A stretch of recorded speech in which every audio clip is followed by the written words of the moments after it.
किसी का बहुत दूर चले जाना और फिर जल्दी ना लौट पाना और कब लौट पाना संभव होगा, ये किसी के भी जीवन की सबसे बड़ी घटना है।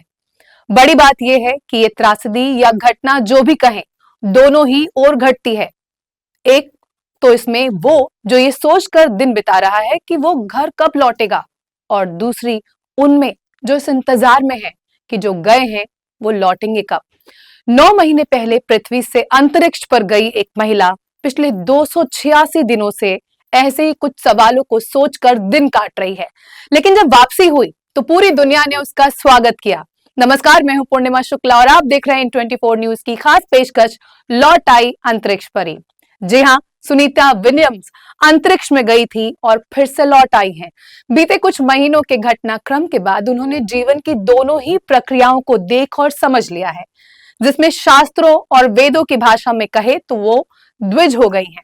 द्विज यानी जिसने फिर से जन्म लिया हो या दोबारा जन्म लिया हो।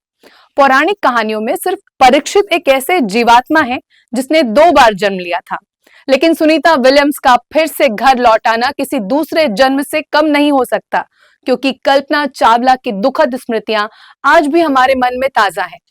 बहरहाल सुनीता विलियम्स 9 महीने अंतरिक्ष में फंसे रहने के बाद 3 अंतरिक्ष यात्रियों के साथ सुरक्षित घर वापस लौट आई हैं। ये वापसी भारतीय समय के मुताबिक सुबह 3:27 पर हुई, जो कि एक ऐतिहासिक पल है। वहीं नासा और स्पेसएक्स की टीम की कड़ी मेहनत और समर्पण को भी दर्शाता है। फ्लोरिडा के समंदर में सुनीता का ड्रैगन कैप्सूल उतरा। कैप्सूल से जब सुनीता बाहर निकली तो उनके चेहरे पर खुशी और घर वापसी का संतोष भाव था। समुद्र में स्पेस डाउन से पहले नासा के अन्य कर्मचारी बोट से अंतरिक्ष यात्रियों को समुद्र में लेने पहुंचे थे। पैराशूट की मदद से स्पेस एक्स के ड्रैगन ने लैंडिंग की। लैंडिंग के वक्त मौजूद सेफ्टी टीम ने रिकवरी शिप के जरिए एक एक कर चारों अंतरिक्ष यात्रियों को यान से बाहर निकाला। इस दौरान सबसे पहले क्रू 9 मिशन के कैप्टन निक हेग, रूस के अंतरिक्ष यात्री अलेक्जेंडर गोबुर्न्यूक, सुनीता विलियम्स और आखिर में बुच विल्मर बाहर आए। बाहर निकलते ही सुनीता विलियम्स ने सबको हाय किया। आपको बता दें कि स्पेस एक्स के ड्रैगन स्पेसक्राफ्ट में सवार होने के लिए सबसे पहले अंतरिक्ष यात्रियों ने प्रेशर सूट पहने। इसके बाद हैच बंद किया गया और फिर हर तरह के लीकेज की जांच की गई। इसके बाद अनडॉकिंग की प्रक्रिया शुरू हुई। फिर स्पेसक्राफ्ट में डी ऑर्बिट बर्न शुरू हुआ। यह बर्न बुधवार तड़के लगभग 2:41 पर हुआ।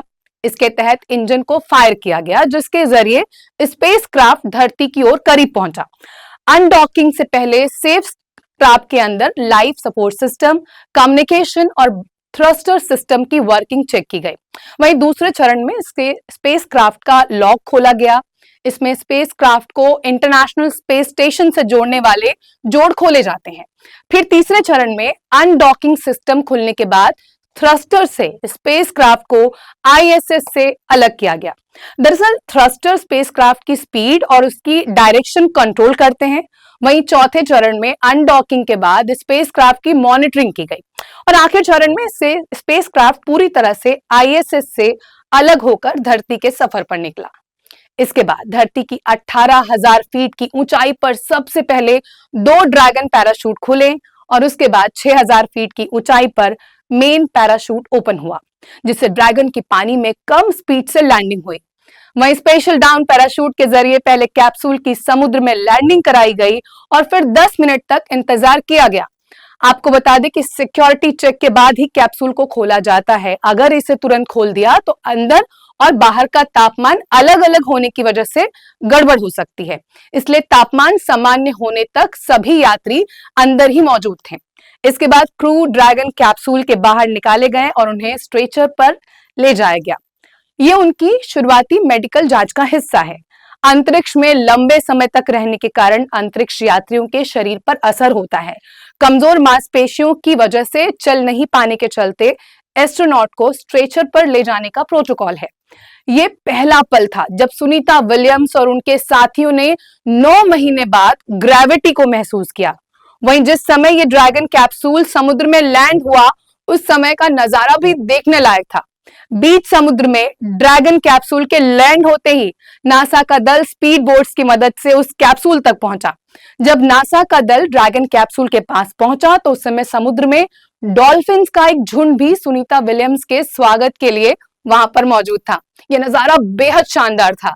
खास बात यह रही कि डॉल्फिन का झुंड ड्रैगन कैप्सूल के आसपास ही काफी देर तक घूमता रहा और ऐसा लगा कि यह डॉल्फिन भी समुद्र से बार बार बाहर निकलकर क्रू 9 के तमाम सदस्यों का स्वागत कर रहा है।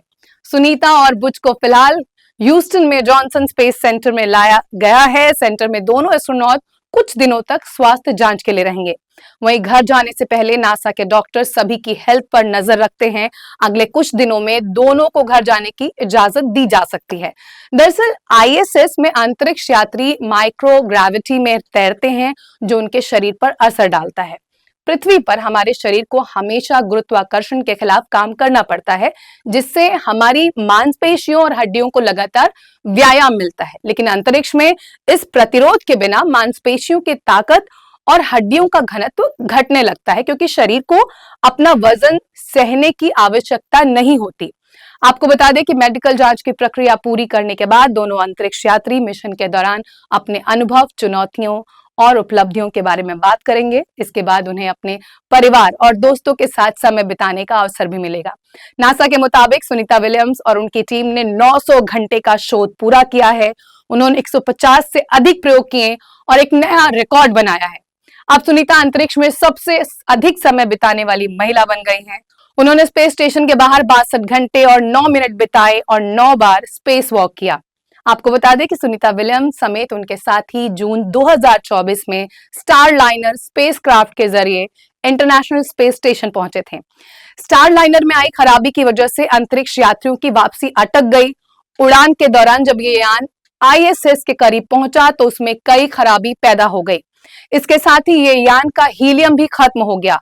इस दोनों अंतरिक्ष यात्रियों की वापसी की योजना इस वजह से अटक गई थी।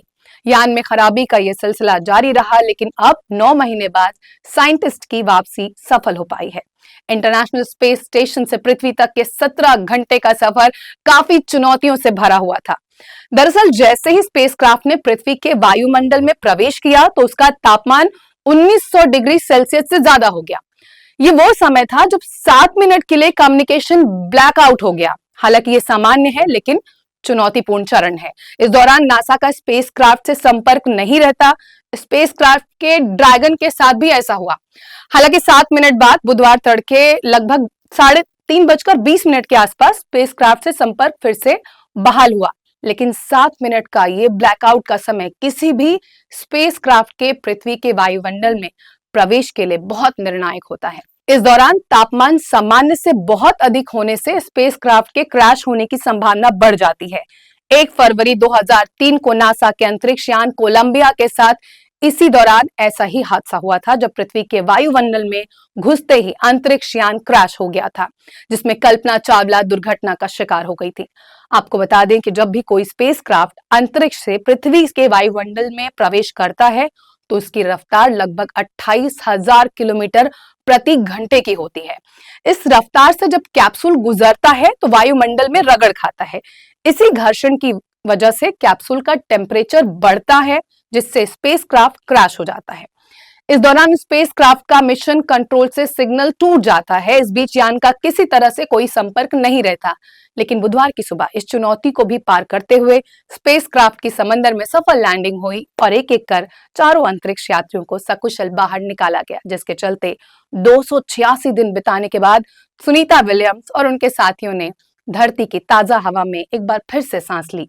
कुल मिलाकर सुनीता विलियम्स की ये वापसी एक सुकून देती है और उम्मीद जगाती है कि कठिन से कठिन परिस्थितियों में भी घर लौट आने की एक गुंजाइश तो जरूर होती है।